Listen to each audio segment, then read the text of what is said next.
का रे बाळा, किती धावपळ करतोयस ना, संसाराच्या मागे, पैशाच्या मागे आणि या जगाच्या दिखाव्याच्या मागे. इतका हरून गेला आहेस की तुला स्वतःची सुद्धा शुद्ध उरली नाही.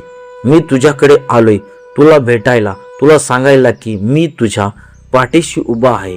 पण तू इतका व्यस्त आहेस की तुला माझ्यासाठी सुद्धा वेळ नाहीये. 2 मिनिटं सुद्धा नाहीयेत. लक्षात ठेव, ही वेळ आणि हे आयुष्य पुन्हा येणार नाहीये. तुला वाटते की सर्व काही तुझ्या हातात आहे, पण उद्या जेव्हा काळ बदलेल तेव्हा तुला प्रचंड पश्चाताप होईल.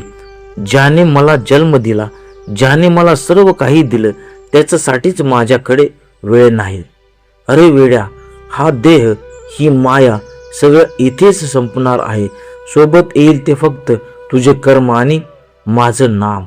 तू म्हणतोस तुला खूप दुःख आहे, खूप ओझे आहे मनावर, पण कधी विचार केलास का की ते ओझ तू एकटा का वाहतोयस? मी तर कधीच तुझे हात धरले आहेत, पण तूच माझे हात सोडून जगाच्या मागे धावतोयस. तुला वाटतंय ना की कोणीच तुझ्या समजत नाहीये, तुला जवळ घेणारे कोणीच नाही. अरे रे, जगाचे काय घेऊन बसलायस? हे जग फक्त उगवत्या सूर्याला नमस्कार करतं, पण मी तुझ्या पडत्या काळातही तुझ्या खांद्याला हात लावून उभा आहे आणि पुढेही राहील. अजून वेळ गेलेली नाहीये. सावर स्वतःला आणि ओळख तुझ्या आतल्या शांततेला.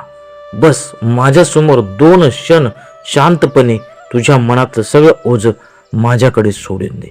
तुझ्या चिंतेच्या आणि काळजीतल्या रात्री मला देऊन टाक आणि तू फक्त विश्वासाने एक पाऊल पुढे टाक. मी तुझे अश्रू पुसायला आणि तुला कठीण काळातून बाहेर काढायला सदैव तयार आहे.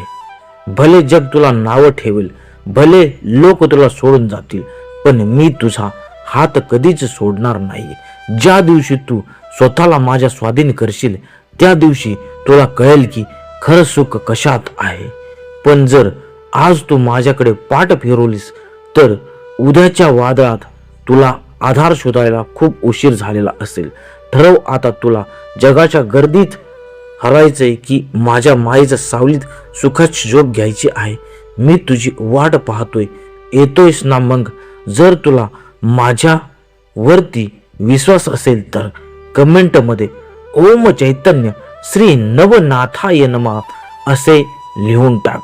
अल्लाह निरंजन आदेश ओम चैतन्य श्री नवनाथाय नमः, ओम चैतन्य श्री बड़े बाबाय नमः, ओम चैतन्य श्री मच्छिंद्रनाथाय नमः, ओम चैतन्य श्री कनिफनाथाय नमः, ओम चैतन्य श्री गोरक्षनाथाय नमः.